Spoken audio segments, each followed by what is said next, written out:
먼저 부산대학교 물리학과 유인권 교수님께서 기초과학정책의 중요성과 필요성을 주제로 발표해 주시겠습니다. 큰 박수 부탁드립니다. 안녕하십니까. 부산대학교 물리학과 교수 유인권입니다. 한글에서 제 이름을 치면 유인원으로 자동 고침이 됩니다. 제가 오늘 이름표가 없는데 저를 기억해 주십사 해서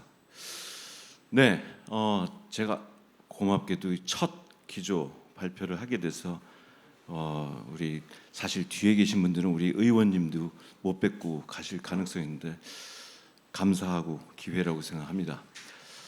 제목을 다들 아시다시피 기초과학 정책의 중요성과 필요성 주제에 나와 있는데 차제에 저는 K-리서치라는 것을 새롭게 제안드리고 싶습니다. K가 붙는 것들이 전 세계적으로 이제 많이 유행하고 있잖아요. 저는 물리학회 정책위원장으로 있고요. K-리서치를 한번 보겠습니다.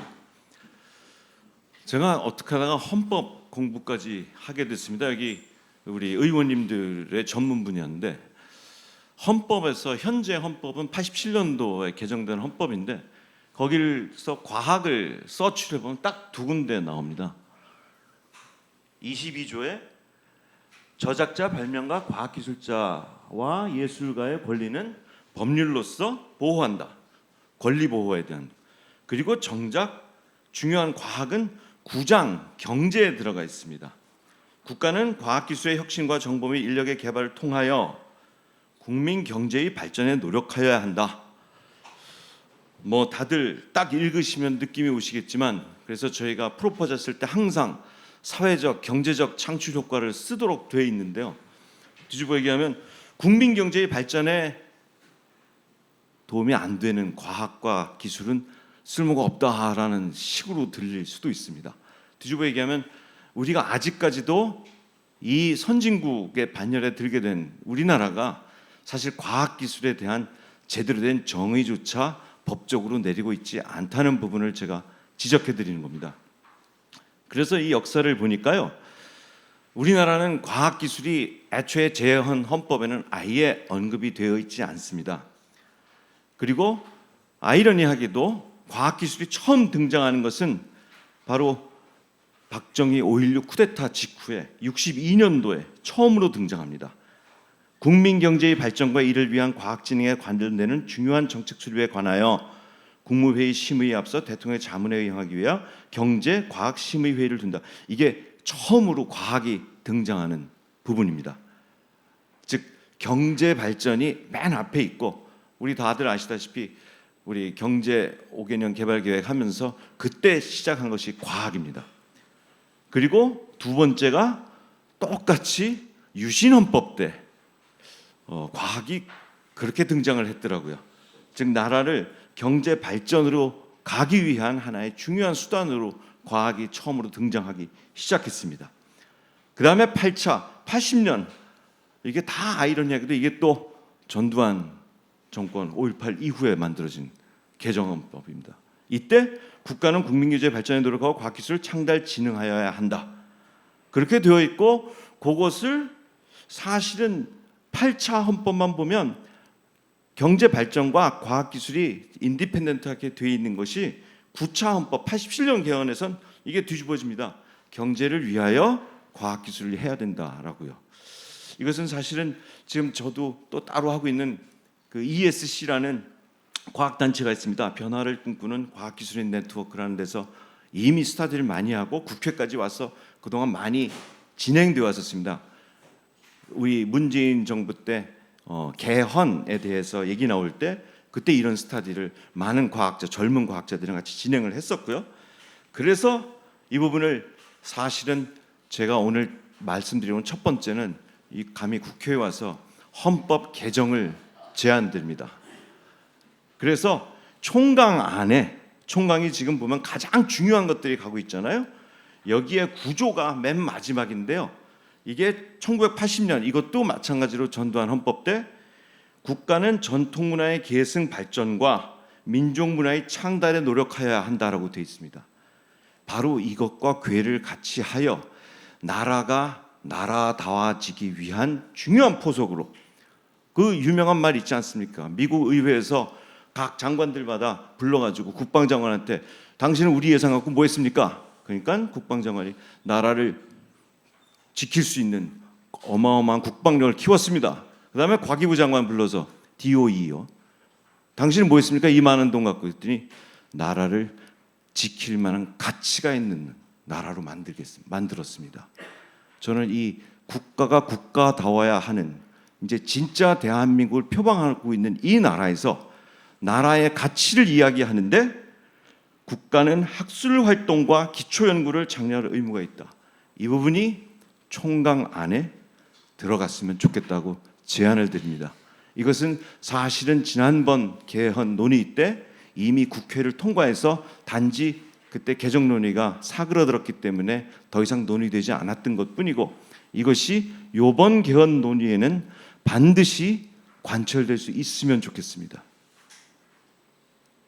국가가 국가답기를 바랍니다. 자, 그 다음에 두 번째 메시지가 과학과 기술일 부분입니다. 사실 요 앞에서는 그냥 기초 연구라고 제가 말씀드린 것은 과학과 기술이 늘 논란이 사실은 좀 되어 왔습니다. 우리나라는 늘 과학 기술을 붙여 쓰고 아까도 계속해서 과학 기술이 붙어 있었는데 사실 과학과 기술은 근본적으로 다릅니다. 과학은 연구를 하는 거고요. 기술은 개발을 하는 겁니다. 과학은 지식을 창출하는 거고요. 다양한 기술은 돈을 벌어들여야 됩니다. 효율을 추구해야 되고 과학은 장기적으로 가는 것이고 기술은 단기적으로 빨리빨리 변해서 가야 됩니다. 과학은 문화를 만들고 기술은 경제를 만듭니다. 과학은 정부와 대중, 텍스페이어들이 혜택을 받고 직접적으로 투자를 해야 되는 것이고 기술은 사실상 산업체 중심으로 투자가 이루어져야 됩니다. 특허도 거기서 나와야 되는 거 맞고요. 자, 이렇게 두 개가 다른데 돈을 지식으로 만드는 것과 지식을 돈으로 만드는 것 사이가 지금 우리나라는 완전히 혼동적으로 섞여 있습니다. 그러다 보니까 지식도 못 만들고 돈도 못 만듭니다. 지금까지 전 세계 뭐 아주 후진국에서부터 우리가 올라와서 지금 이 반열에 들 때까지 기술이 개발됐던 거 인정할 수 있고 그것에 커다란 공로를 알고 있습니다. 하지만 지금은 죄송하지만 AI, 반도체, 양자 지금 대통령 공약에 맨 앞에 떠 있는데요. 지금 투자를 백날 해봐야 미안하지만 브레이크스루 못합니다. 왜? 남들은 가만히 있습니까? 거기는 다 뒷받침이 돼서 지금 끝단까지 나와 있는 사람들이고요. 우리는 끝단밖에 없는 나라입니다. 죄송하지만 우리나라는 이제까지 과학이 없었습니다. 모든 것은 기술밖에 없었습니다. 제가 그것을 무시하는 게 아니라 기술을 하지 말라고 하는 게 아니라 과학과 같이 가야만 미래가 있다는 말씀을 드리고 싶습니다. 바로 이런 맥락에서 여러분 잘 아시는 과학하면 지금 진부하다, 수학, 물리, 어려운 물리한다고 하면 어디서 다들 천재신가 봐요. 뭐 아주 동떨어진 얘기만 많이 하는데 사실은 우리의 지금을 있게 하는 건 전부 과학에서 시작되었습니다. 시작을 안 하면 결과가 없죠. 맨 앞에 월드와이드 웹. 제가 저는 우주 최초를 연구하는 핵물리학자입니다. 저희가 있었던 유럽 핵연구소 세른이라는 곳에서 월드와이드 웹이 만들어졌습니다. 과학기술자들의 네트워크를 위해서.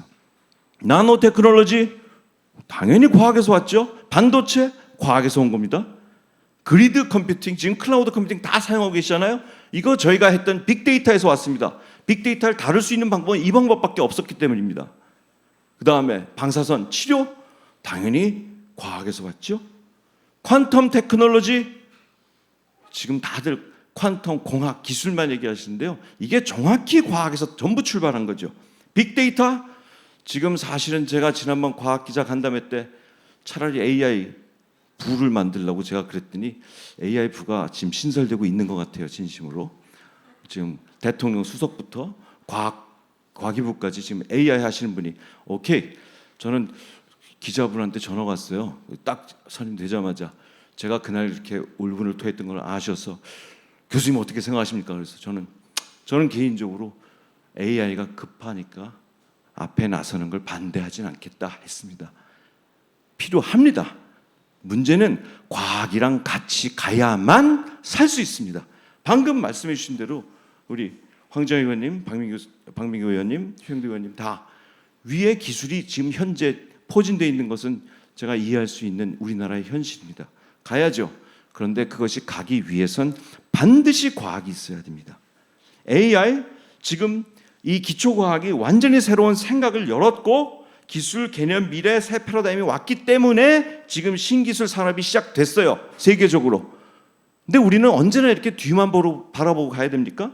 자, 제가 하나의 예로 지금 애니그마 이게 1940년대에 나온 거예요. 이게 인공지능의 처음이라고 하는 거예요. 암호, IS 머신, 폰 노이만 수학이에요. 다 50년대. 그리고 주목할 것이요. 지금 우리가 AI가 천년 만년 갈 것 같죠? 그 다음에 지난 10년 전에 무슨 일이 있었는지 아시죠? 나노가 있었습니다. 나노 어디다 다 학과에도 나노 다들. 지금 나노 뭐 누가 어떻게 얘기하고 있나요? 사실은 그게 끝단의 기술에만 자꾸 방점을 찍으면 그냥 달아 없어집니다. 과학이 같이 가야만 그 다음 시대를 열 수 있습니다. 이게 바로 지금 AI의 시작이 지금 56년이 됐고 중요한 것은 암흑기가 있었어요. 70년대. 여러분 AI 하면 기억하시는 게 뭐가 있어요? 저는 기억나는 거 딥블루밖에 없어요. 체스, 바둑. 훌륭한 기술이죠. 근데 그때 이렇게 투자하겠다는 생각 안 했습니다. 사람들이. 이것이 왜 이렇게 됐냐면 컴퓨팅, 요 중간이 지금 컴퓨팅인데요. 컴퓨팅인데 베비지부터 시작해서 애니악, 트랜지스터, 반도체 이게 그 유명한 반도체들이에요. 물리죠. 전부. 이것과 더불어서 컴퓨팅이 개발되니까 이것과 AI가 같이 가면서 그 다음 번성기를 마련한 거예요. 그래서 작년에 정확히 노벨 물리학상을 탄 게 AI에 초석을 놓으신 분들입니다. 물리학이었어요. 공학이 아니라. 그리고 지금 아시다시피 QED, 파인만부터 시작해서 이게 퀀텀 엘렉트로다이내믹스라고 해서 양자 전자기학입니다. 이 사람들이 80년대에 새롭게 난 아이디어, 파인만이 만들어낸 아이디어가 이제 초기 기술 단계로 접어들고 있어요. 자, AI가 언제까지나 갈지 양자, 그 다음에 반도체가 다 굉장히 최첨단을 달린 것만데 이게 앞서거니 뒤서거니 계속해서 가고 있습니다. 어느 게 빅히트를 실제로 끝에서 칠지는 두고 봐야 됩니다. AI도 지금 퀀텀도 양자도 지금 실제로 초전도 기술로 가냐 아니면 광학 레이저 기술로 가냐 여러 가지가 지금 각축을 벌이고 있습니다. 자, 이것들 뒤에는 과학이 있어야만 그 다음 단계를 갈 수 있습니다. 저는 정말 그 부분을 강조하고 싶어서 요 첫 발제를 하게 돼서 너무너무 감사드리고요. 자, 우리는 나무를 심지 않고 그동안 나무가 저절로 심어진 야생에 있었던 아까 물리학과가 우리 그때 톱들이 가던 학과였는데요. 그리고 열매만 지금까지 따왔고 열매만 타내왔어요. 당연히 언제까지나 그러지 않죠. 이제 남들이 열매를 못 먹게 합니다. 우리한테. 어떤 열매가 실제로 미래를 좌우하게 될지는 과학이 다양한 분야에서 초원을 이루고 숲을 이뤄야 그 다음에 거기에 열매들이 달리고 미래를 열 수 있습니다. 네, 이걸 위해서 지금 이 어려운 상황에서 제일 어려운 데가 어딘지 아시죠? 지역, 사립, 기초 거의 지금 문 닫고 있어요. 학과 다 없어지고 있어요. 물리학과, 기초과학 다 없어졌어요. 아주 섹시한 이름으로 바뀌었죠. 디스플레이 학과, 반도체 학과. 왜냐하면 그래야 장사가 될 것 같으니까. 사람들이 없는데 뭘 합니까? 자, 그래서 우리가 패러다임 전환해야 되는 건 질적 전환이 논문 사이트를 올리는 그런 데다 투자하겠다는 것이 아니라 사실은 앞으로 지역으로 가야 되고요. 기초 연구에 일정 물적 인프라가 갖춰지지 않으면 미래가 없습니다. 산업체 수도권으로만 지금 와 있었잖아요. 이거는 사회의 발전과 같이 갑니다. 지역 기초 연구로 가야 되고, 그 다음에 패러다임은 상생으로 가야 되고, 그 다음에 연구소와 연구 중심의 거점이 돼야 교육과 맞물려서 미래를 열 수 있습니다. 그래서 저는 지금 사실 이 다음 페이지가 현재의 정부 조직도인데 전문가 집단에 의한 정책 수립이 이제까지 하나도 없습니다. 아시죠? 전부 관료들이 다 만들어 놓고 회장님들 부릅니다. 그럼 한번 보여드립니다. 이렇게 가려고 하는데 괜찮겠죠? 심지어 우리 회장님들 거의 다 다녀오셨어요. 다녀오시고 여기서 했던 얘기는 다 무시하고 자기들 마음대로 그림을 그리더라고요. 전 정권도 바뀌기 전에 왜 이렇게 바쁘신지 몰랐었어요. 그랬더니 마음대로 그렸어요. 그냥 질적 고도화. 그리고는 정말 저희가 절실하게 지금 망해가고 있는 연구 과제수, 연구 과제수는 줄이는 쪽으로 지금 돼 있었습니다. 드디어 우리가 성명서 발표하고 그나마 목소리를 처음으로 내기 시작하니까 이번 국정기획에서 잘못했다는 얘기를 들었어요. 과제수로 가겠다고 말씀드렸고 너무너무 감사드리고요. 저희만 살겠다고가 아니라 대한민국의 미래와 우리 후학들과 모두가 살기 위해서 필요한 부분을 꼭 그렇게 진행해 주실 것을 정말로 부탁드립니다. 네, 제가 여기서 이걸 말씀드린 건 AI가 이렇게 전면에 왔고요. 제가 사실 여기서 지금 보실 거는 이겁니다. 이 과기부가 새 차관 현재 그렇잖아요. 그게 가만 보니까 겹쳐 있는 게 참 많아요. 기초 원천 연구 정책. 저 밑에 가면 과학기술 정책이 또 밑에 있고요. 3차관 밑에. 저는 이것을 아예 죄송하지만 아니면 이걸 어떻게 개선하든지 간에 과학 담당이 긴 안목으로 가는 과학 담당이 5년 말고 더 긴 안목으로 가는 과학 담당이 반드시 있어야 되고 이래야 미래가 있습니다. 그리고 아까 말씀 주셨듯이 우리 이재명 대통령께서 단순히 단기적인 물론 실용주의라 하더라도 긴 안목을 이야기하신다고 하셨으니 이 과학을 지금이라도 시작을 하고 여기에 국장 실장급으로 전문가들이 가야 됩니다. 교수님들이 가야 되고요. 그 다음에 연구원들이 가야 돼요. 그분들이 가서 정책을 피면 거기에 서포트로 하라고 관료들이 있는 거예요. 지금 완전히 뒤집어 있잖아요. 그분들이 다 그림 그리려면 교수는 가서 거수기밖에 안 해요. 이 절차에 들어가 있죠. 자, 과학, 정보, 기술. 저는 이런 세 파트가 반드시 하나로 갈 수 있기를 바랍니다. 제가 감히 물리학자 주제에 이런 여러 가지 법적인 것과 정치적인 걸 얘기하는데 그만큼 저희가 너무너무 절실하기 때문에 말씀드리는 거고요. 제발 이 자리에 모이신 모든 분들과 특히 우리 앞에 우리 국회의원들께서 많이 도와주시기 진심으로 바랍니다. 인류는 욕심만으로 절대 안 됩니다. 이런 그림 있잖아요. 삼성. 이 삼성 애플 얘기 많이 나오죠. 애플 그 사람들이 지향하는 게 이 탄소 지금 보이시죠? 파란 거가 빨간 거. 이게 인류예요. 그러면 다른 것들이 나옵니다. 돈을 벌겠다고 그러는 건 더 이상 인류가 아니에요. 다른 지향점, 가치를 추구할 수 있으면 다른 것을 같이 만들어갈 수 있습니다. 잘 부탁드립니다. 이상입니다. 고맙습니다. 네, 좋은 강연 감사드립니다.